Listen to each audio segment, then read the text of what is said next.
बानी एमकेएम ने कौम के साथ कौमी तराना पढ़ने के लिए सिंध हाई कोर्ट में दरख्वास्त दायर कर दी है। दरख्वास्त गुजार के वकील ने मौक़िफ़ अपनाया कि बानी एमकेएम का मीडिया पर मुकम्मल ब्लैक आउट है। पैमरा ने नोटिफिकेशन के जरिए मीडिया पर बयान और तस्वीर नशर करने पर पाबंदी आयद कर रखी है।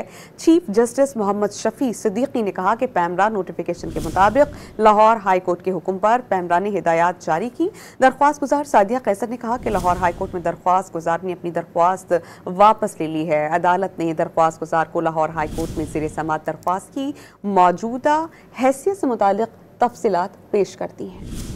बानी एमकेएम ने कौम के साथ कौमी तराना पढ़ने के लिए सिंध हाई कोर्ट में दरख्वास्त दायर कर दी है। दरख्वास्त गुजार के वकील ने मौक़िफ़ अपनाया कि बानी एमकेएम का मीडिया पर मुकम्मल ब्लैक आउट है। पैमरा ने नोटिफिकेशन के जरिए मीडिया पर बयान और तस्वीर नशर करने पर पाबंदी आयद कर रखी है।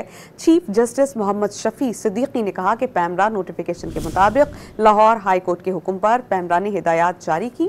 दरख्वास्त गुजार सादिया कैसर ने कहा कि लाहौर हाई कोर्ट में दरख्वास्त गुजार ने अपनी दरख्वास्त वापस ले ली है। अदालत ने दरख्वास्त गुजार को लाहौर हाई कोर्ट में ज़ेर समाअत दरख्वास्त की मौजूदा हैसियत से मुतालिक तफसीलात पेश करती हैं।